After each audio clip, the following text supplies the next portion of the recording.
Hello, beautiful people, and welcome. Hi to Banner Review for 5.0. We have Mualani coming out with a Kazuha rerun. On the banner, we have Kachina, a new Geo 4-star, Xinyan, and Bennett. On the weapon banner, we have Mualani's signature, Kazuha's signature, and then we have Stringless, Favonia's Sword, Sacrificial Codex, Dragon's Bane, and Favonia's Greatsword. I'm going to talk a little bit more about Kachina than I usually do about 4-stars because I didn't end up doing a Kachina pre-release. So this is going to serve as a pseudo Kachina pre-release inside of the banner review. If you're not that interested in Kachina, you can use the timestamps. But first off, we're going to talk about the 5-stars. So first we can talk about Kazuha. Kazuha is an Animo support that has been at the forefront of the meta since he came out in 1.6. His whole thing is that he's a very versatile VV trigger. He has good grouping that is easy to use. His buffs are useful in any team that cares about VV because it gives damage percent, which is a stat that any character can use, whether they trigger reactions or not, whether they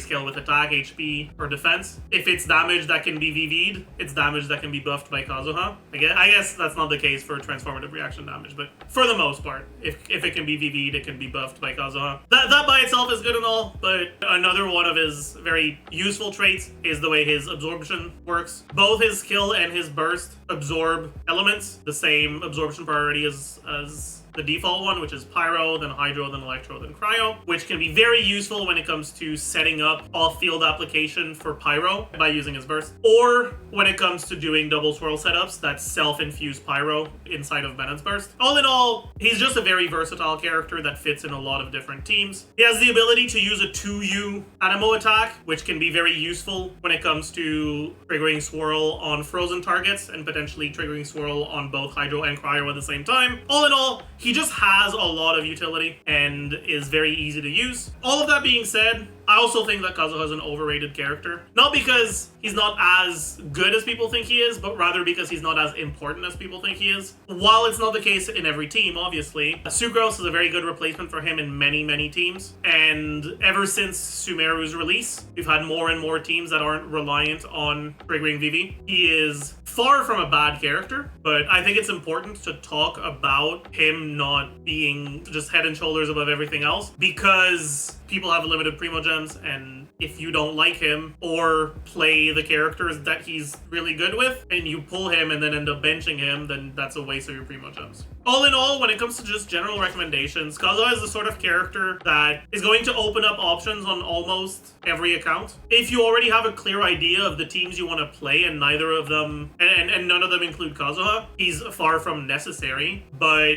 if you have Primos lying around and you're not particularly interested in any of the upcoming characters that you would need to save for, he's a very safe character to pick up. You're unlikely to feel like you wasted your Primos. He's definitely one of the better 5-stars to get. When it comes to constellations, they're kind of ass. His C1 is pretty not great. I think a lot of people underestimate how long his animations are. Yes, getting one more E gives you better grouping, more particles, more damage, but it also takes more time. And very often, you swap to Kazuha after you've set up your other buffs because Kazuha's buffs don't last as long as other characters' buffs. So spending more time on him means you end up having less buff up time on your other on your carries. Because of that, you don't actually use C1 very often in setups, even if you do have it. It's more so a constellation that ends up being useful for setting for grouping the enemies up at the start before you go into your setup. C2 is pretty good, but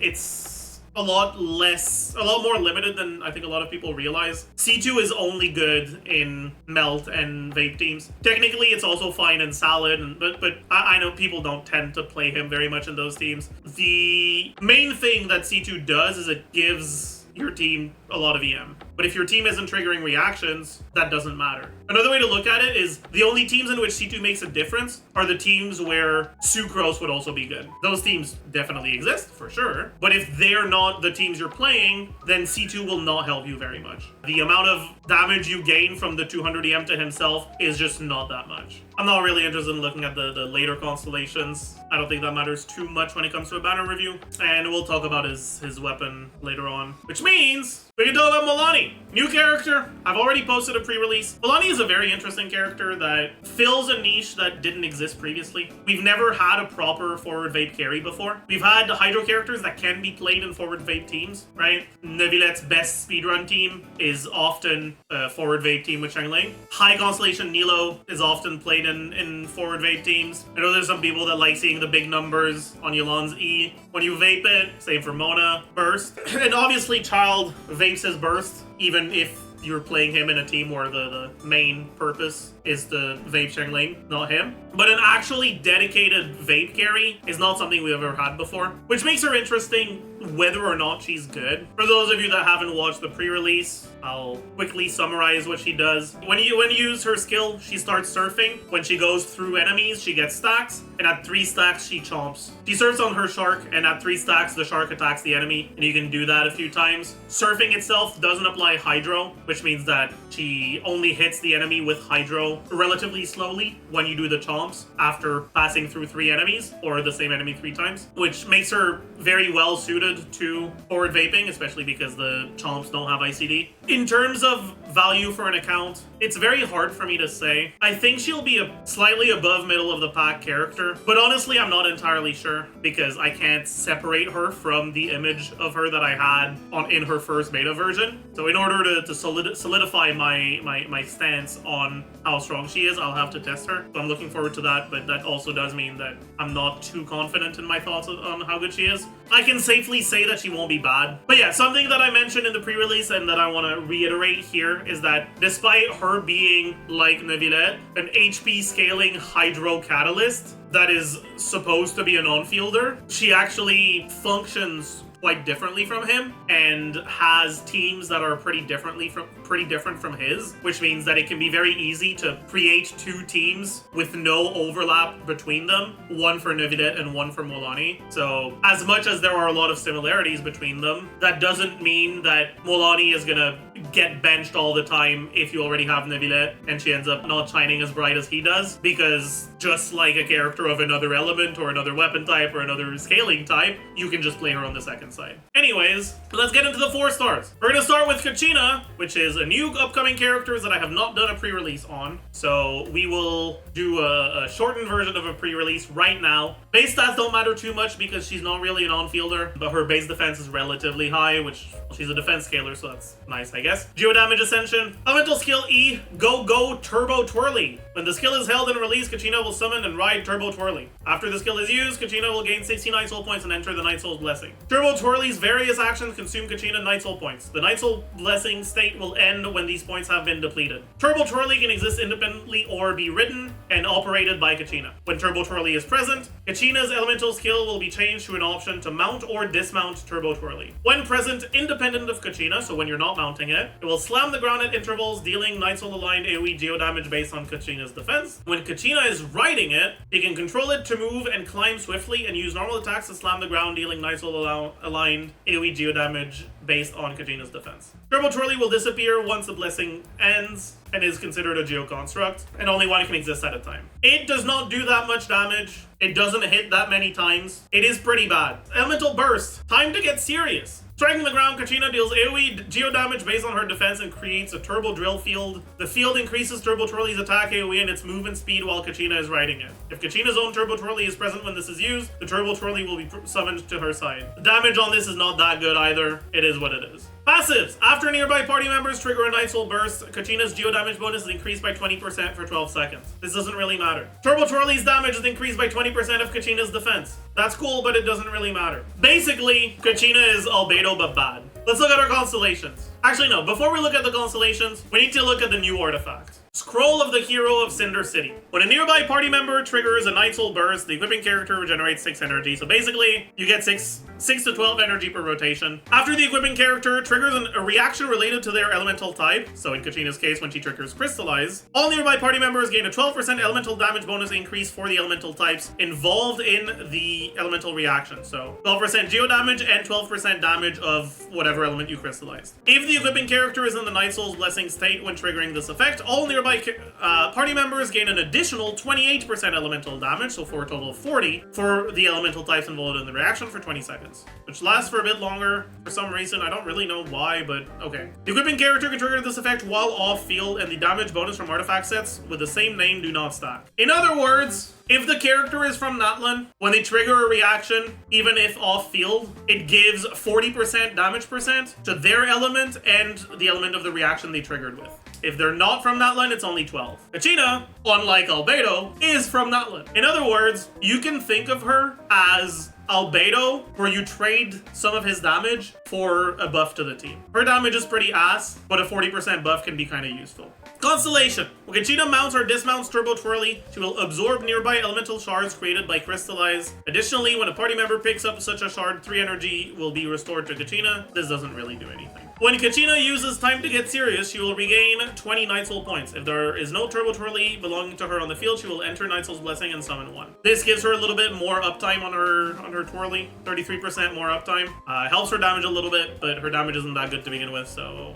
D3, skill talent levels, also helps her damage, but damage isn't very good to begin with, so When there are 1, 2, 3, 4 or more opponents within the Turbo Drill field, the active character within the field gains 8, 12, 16, or 20% increased defense. So active character gains defense based on amount of enemies nearby. This can be somewhat useful in Geo teams if you can fit her in Geo teams. C5, Time to Get Serious. So ult levels, 3 ult levels, it's whatever. And C6, when your active character's shield is replaced or destroyed for any reason, Kachina will deal 200% of her defense as AoE Geo damage. This effect can be triggered once every 5 seconds. This works on Crystallize, so it's relatively reliable. The damage of it is fine. Overall, between C0 and C6, her damage does get a decent amount bigger, but because it's so small to begin with, it's not that big of a difference to your team DPS, and you still want to use her on the new Natlan set, which is not a set that is focused on personal damage, which means that her constellations don't actually matter that much. She's not too significantly different between C1 or between C0 and C6. So she's a sort of character that's kind of useful to have, but where constellations don't matter too much, and we get her for free, as far as I understand, in Natlan Exploration. So her being on the banner is not really something you're too happy with. That being said, I do think of her as a bit more useful than like the average garbage 4-star character. And if you do use her, then C6 is better than C0, even if it's not by that much.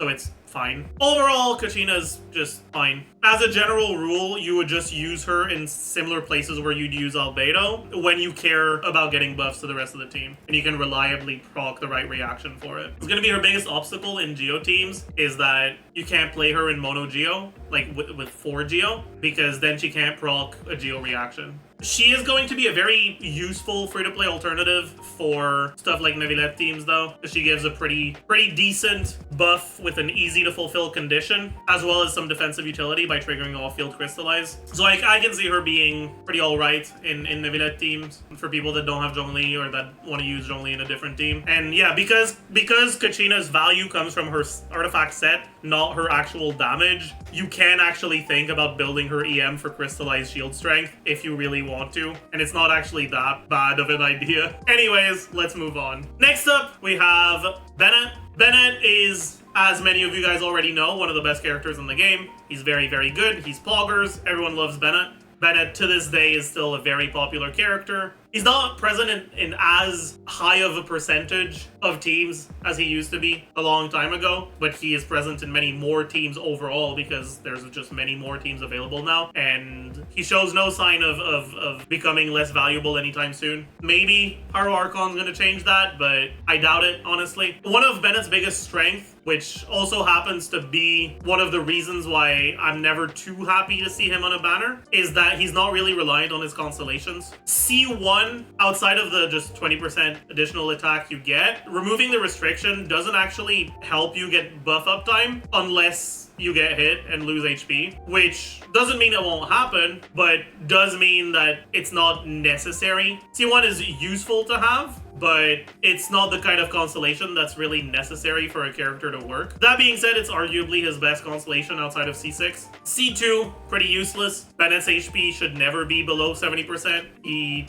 does a tick of healing very early when you use his burst, and a build Bennett is gonna heal you incredibly quickly, and you're not supposed to stay on him unless you're playing him as a carry, in which case his HP would go back to above 70% incredibly easily anyways. Basically, Bennett C2 just doesn't work. It doesn't do anything. It can be useful in Farina teams, but Farina teams tend to have decent particle generation, so it doesn't even tend to be useful. Like, it tends to actually work, it tends to function, but not actually be significant with Farina, because you don't really need the energy. C3 doesn't really do too much unless you're playing him as a carry. Bennett carry is very good. The only thing that prevents Bennett carry from seeing that much play is that people don't really like him, and Bennett carry is not really a team that is necessarily better than your best available team with Bennett as a support, so people don't tend to really care much to even try Bennett carry. But as it turns out, Bennett's buffs are not reliant on his build, so you can build him on a carry build and still get all of the buffs from him, and then that leaves you one slot that would otherwise be Bennett that can be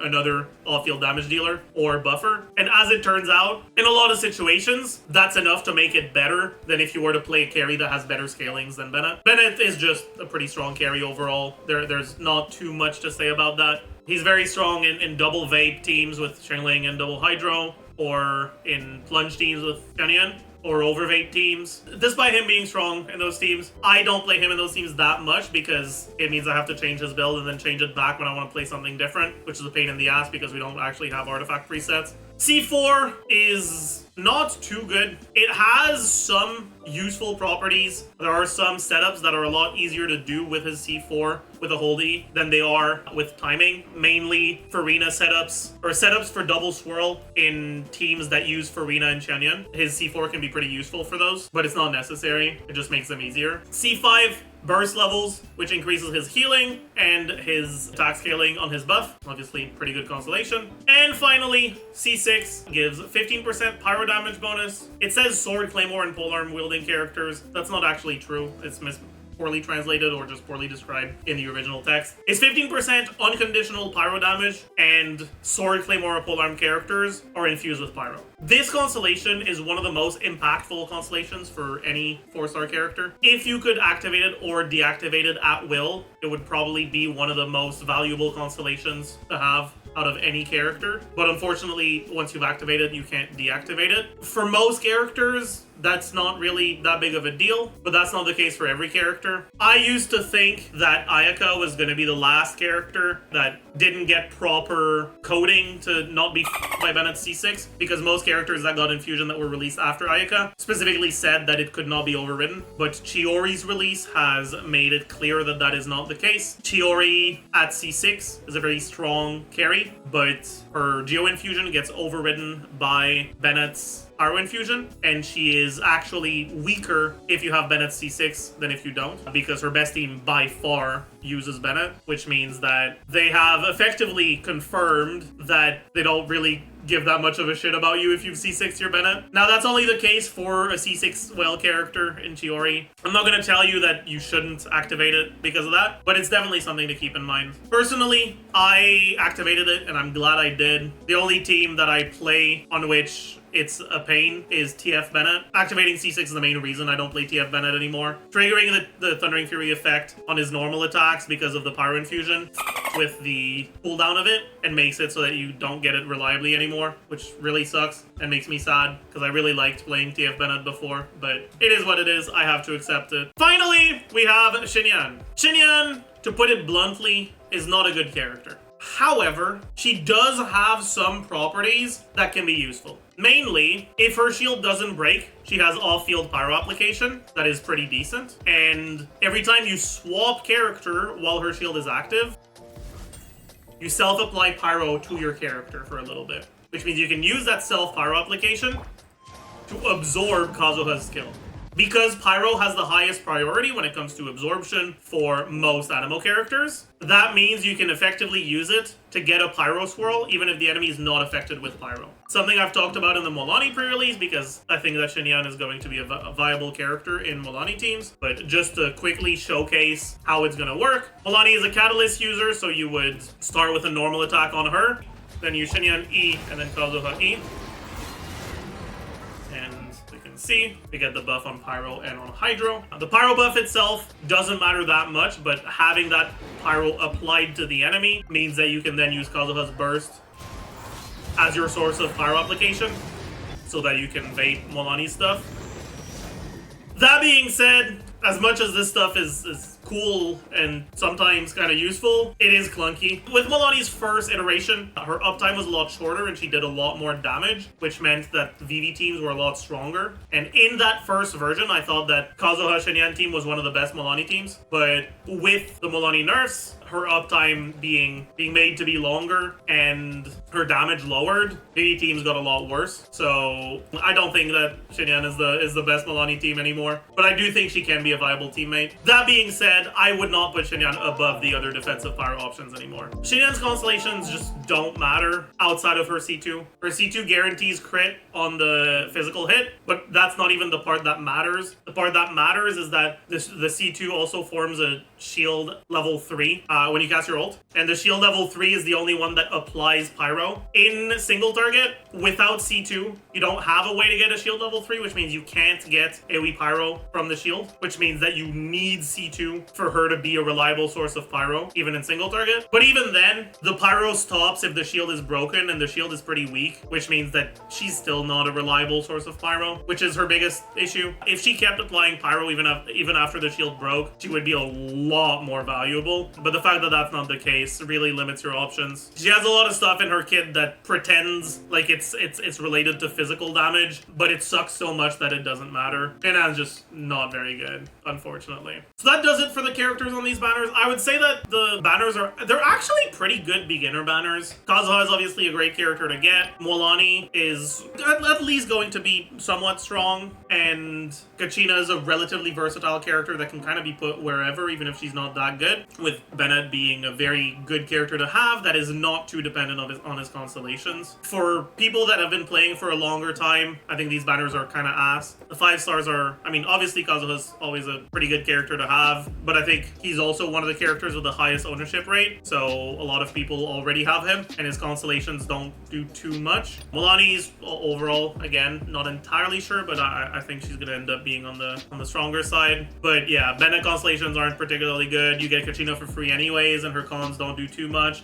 and Xinyan kind of just sucks. So I would say that for like beginner players, it's a completely fine first banner. For longer time players, I'm not too happy about it. Personally, I really hate it because Kachina was a guaranteed, and I already have Bennett and Xinyan at C6, so I hate this very much. Anyways, finally we can talk about the weapon banner. Freedom Sworn is ass. I don't like Freedom Sworn. I think it's not a very good weapon. The biggest issue with Freedom Sworn is that it is a signature weapon that's very tailored towards Kazuha, but the buffs that it gives aren't useful for Kazuha himself, and they're not actually useful in every team where you use Kazuha. There's actually not that many teams that can take advantage of both the 16% damage increase and the 20% attack. You look at Elegy, which is Freedom Sworn's counterpart for bows. Elegy for the end gives you EM and attack, and there's a pretty decent amount of characters that are attack scalers that trigger reactions, so it tends to be easy to make use of both buffs. In the case of Freedom Sworn, we look at the teams that use Kazuha. Pretty much the only teams that actually take advantage of both properly is Ganyu teams, which are kind of meld Ganyu teams with Kazuha are kind of questionable to begin with. Yeah, I guess there's Arlecchino now. To some extent, you have Hu Tao. But yeah, all in all, it's a signature weapon where a lot of the parts of the effects don't actually work on the signature character or their teams in a lot of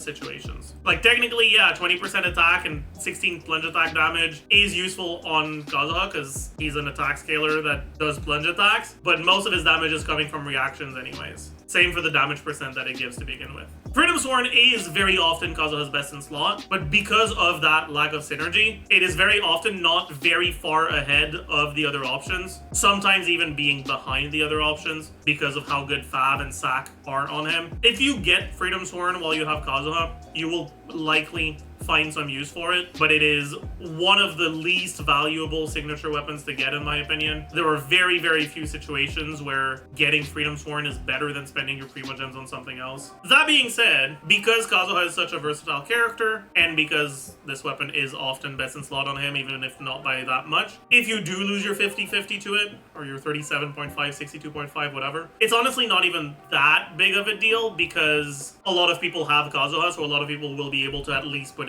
it to use. On top of that, I'm relatively sure that starting in 5.0, Epitomized Path is only 1 point. The fate points are reduced to 1, which is a significant buff to weapon banners as a whole. You are now guaranteed to get the weapon you want on your second 32.5, whatever. If you lose the 32.5, 62.5, you're guaranteed to get it on the next one, which is nice. It means that from 5.0 onwards, it will on average take a similar amount of wishes to get the character's signature weapon as it will to get their C1. I'm not just gonna say less, because while the pity is lower, you also are less likely to get the right weapon on the first one, because it's 37.5%, not 50%, because you have a 75% chance to get a banner weapon and a 25% chance to get a standard weapon, and then 50% of that 75% is going to be the right weapon if you're not guaranteed because of your fate points. Effectively, it used to be that the weapon banner was on average more expensive than the character banner to get the right weapon. That's not necessarily the case anymore. And even average aside,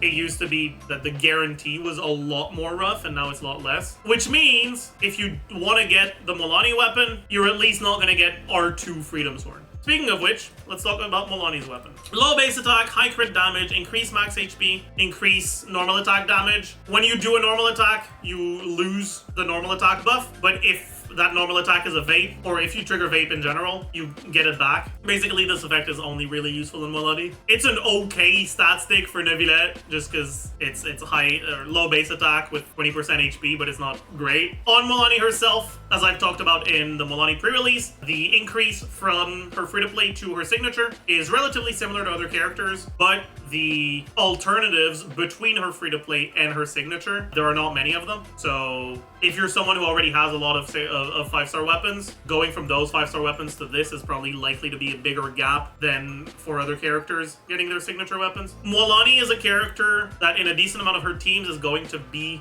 the large majority of the team's DPS, which inherently means that signature weapon on her matters a bit more. All of that considered, and with the fact that they reduce the amount of fate points to 1, if you had to choose between Mualani's C1 and her signature, personally, I'd probably go for the C1, but I don't think they're that different. And then between C2 R0 and C1 R1, I'd probably go C1 R1, but I think it's reasonable to do C2 R0 as well. Next up, we have the 4-star lineup. Dragon's Bane is a weapon that is good, but outside of Hu Tao and Raiden, doesn't really see play on anyone, and Raiden doesn't care about the refines. And more importantly, it's a weapon that's been on pretty much every banner, and it's one of the 1.0 standard weapons, so you might have gotten some on the standard banner as well. Dragon's Bane is probably the weapon that the most people already have at R5 when it comes to banner weapons. And because of that, even though it's not a bad weapon, I'm never too happy to see it on a banner. Stringless is a pretty good weapon on official, although we're getting more and more good free-to-play alternatives with time, which means that Stringless is less of a useful weapon the more time goes on, but it's still fine. Sacrificial Fragments is still a weapon that I think is quite nice to have. Gives you better grouping with Sucrose, which is really comfortable in most Sucrose teams. It's also useful on Naida, despite not being necessarily the best. Vona's Greatsword is fine. It suffers from not really having too many Greatsword or too many Claymore characters that want to use Fav. Right, like at the end of the day, Fav Greatsword and Fav Sword literally have the same stats, but just because there's not a lot of Claymore characters that can make use of Fav very well, Fav Greatsword is kind of bad, and Fav Sword is one of the best 4-star weapons in the game, if not the best 4-star weapon in the game. It's like up there with Favonius Lance. But yeah, so Fav Greatsword, and Fav Sword is amazing. All in all, the 4-star lineup here is pretty average, I think. In terms of just quality, I think it's above average, but all of these are weapons that have been here since 1.0, so it's a lot more likely that you already have them or already have them at R5. And so because of that, despite it being higher quality than average for the 4-star lineup, I don't think it's necessarily better than average when it comes to pull value. Overall, the banner, I'd say if you're looking for Freedom Sworn for Kazuha, not only is it not a great idea because it's Freedom Sworn. Surf's Up is also not a particularly versatile weapon, so I don't think you're too happy with it being the thing you lose your 50-50 to, unless you also go for Mualani. On the other hand, if you are going for Surf's Up because of Mualani, I think Freedom Sworn is a fine option to have. It's not something you're too happy to see, but as long as you have Kazuha, you're pretty much guaranteed that you'll sometimes have a use for it, which isn't necessarily the case for a really strong weapon that's like a carry weapon that you would only use on carry characters if you don't use those carry characters, right? Because the weapon is for Kazuha, who's one of the most versatile characters in the game, you're at least somewhat likely to have some use for it. So I'd say if you're hoping for Freedom Sworn, the banner is not very good. If you're hoping for Surf's Up, it's a slightly above average banner. I'd say you can be pretty satisfied with it. So that is going to be it for today. I hope you guys enjoyed. Hope you learned a thing or two. Make sure you tune in for the initial testing from Mualani and Kachina, and I will see you guys in the next one. Bye, YouTube.